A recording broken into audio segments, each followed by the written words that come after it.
Hi there. We are going to look at the Apothecary again, and we're going to look at chapter 24, The Dark Force.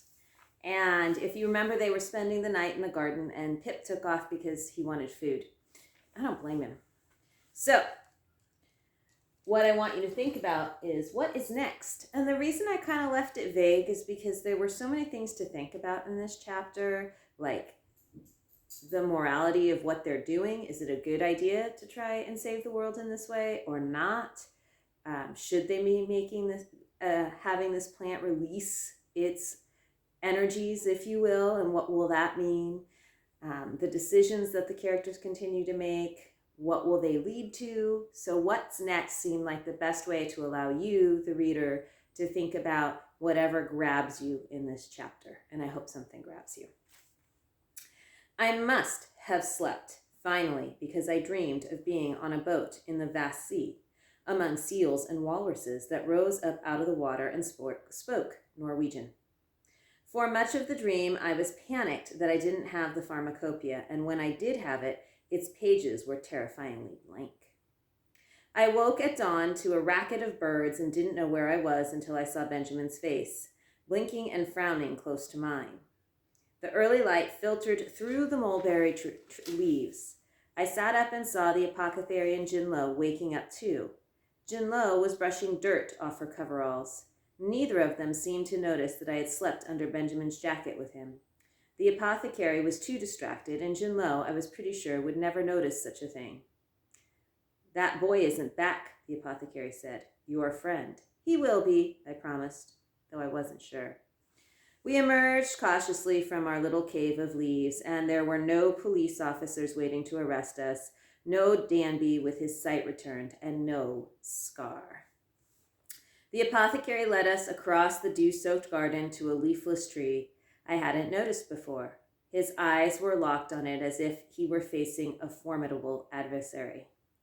There wasn't a single bud on the tree or even a bit of warm brown color in the bark. It could have been a sculpture made of stone or concrete, an example of smooth, gray, bare branches reaching up to the sky. You can make that bloom? I asked. He didn't answer, but started to methodically unpack his bag. Jinlo went to the gardener's shed and brought back a long metal rod with a T-shaped handle. She walked around the tree, making deep holes in the earth among its gnarled gray roots. The apothecary followed her with a bottle of green powder, tapping the powder down into the holes. Then he circled the tree a second time with a bottle of clear liquid, pouring it into the same holes where he had sprinkled the powder. Green foam bubbled up out of the ground until there was a ring of popping, fizzing bubbles around the roots and the thick trunk.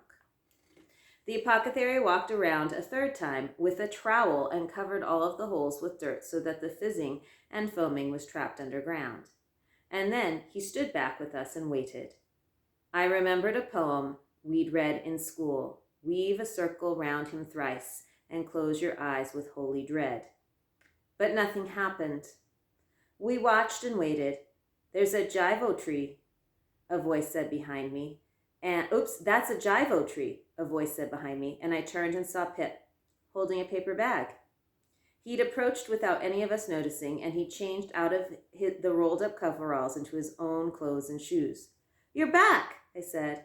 You think I'd miss the show? Have a bun. He held out the bag, and I brushed off my dirty hands and took one. It was hot and soft and smelled delicious, and I realized I was starving. Where'd you get these? Portuguese lady makes them on the King's Road, he said, and he took a bite of golden dough. Benjamin said, look. I did, and tiny green leaves had started to pop out and unfold on the tree.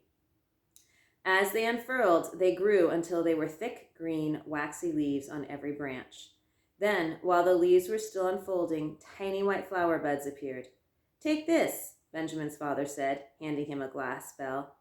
I don't know how long the bloom will last. The buds grew into tight-fisted bundles of petals, which then burst open all over the tree. It was as if the great tree had spontaneously burst into flame. But the fire was made of white flowers as big as my head. The air smelled heaty and sweet like spring. The apothecary pulled down a branch with one of the white blossoms on it and showed Benjamin how to hold the glass bell over the flower. Then he snipped it free. They cut 2 more like that, and the apothecary fastened a piece of cloth tightly over the open base of the bell and damped the cloth with something from a bottle. As soon as he'd sealed up 3 blossoms, there came a rumbling noise from deep in the earth among the roots of the tree, and the thick trunk seemed to shudder. The apothecary looked concerned. "Stand back," he ordered, and we all moved a step away, transfixed. One of the white blooms on the tree trembled and started to wither, then another. As each bloom shrank, turning gray and shriveled, a thick black smoke rose up into the air.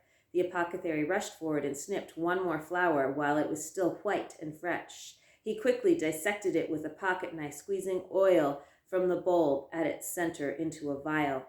Then he looked up, and we all watched the smoke from the tree gather itself into a dark cloud. Again, there was a rumbling noise, and this time it came from inside the cloud, like thunder. But it wasn't thunder. It was more like an expression of disapproval. I can't describe the sound accurately except to say that it seemed to have intelligence. It seemed like a great being made of cloud vapor, embodied with the power of intention or of will. The idea seemed foolish to me at the time, but I couldn't ignore the feeling, and now it doesn't seem so foolish. The cloud moved away deliberately, as if it knew where it was going into the sky. The apothecary pushed his spectacles up on his nose, watching the cloud glide over London. "I was afraid that might happen," he said. "What is it?" Benjamin asked. "A consequence of forcing the bloom. It's something like a radiation release when they split the atom, I suppose. The pharmacopoeia calls it the dark force." "Is it dangerous?" "I'm not sure," the apothecary said. "I've never seen it happen like that before." He plucked one of the withered gray blossoms from the tree to inspect it, but it crumbled to dust in his hands. I looked at the 3 blossoms in the glass bell, which were still perfect and fresh with thick waxy petals. "It didn't affect your flowers." "I took precautions," the apothecary said. "Now we have to collect our provisions and get to the boat." "We'll need warmer coats for Nova Zembla," Benjamin said, "and boots." The apothecary blinked at him. You're not going to Nova Zembla?" "Yes, I am," Benjamin said. "You need me." "If Benjamin goes, I go," I said. "Me too," Pip said. The apothecary, who had been so unparent-like until now, gathered up all his fatherly indignation and seemed to grow several inches taller. "You think I would take children to the testing of a nuclear bomb?" "We can help you," I said. "Junlo, tell him we're helpful." Junlo shrugged. I was getting tired of her eloquent shrug. "They helped some," she admitted. "We helped a lot." "It's out of the question," the apothecary said. "Enough! I need to go over my notes." He patted his pockets but found nothing. We waited. "They are lost?" Junlo finally asked. "Oh dear," the apothecary said. "They're in the pharmacopoeia." And stage left, the children are needed again. One should not upset children, right? Okay, so what is next?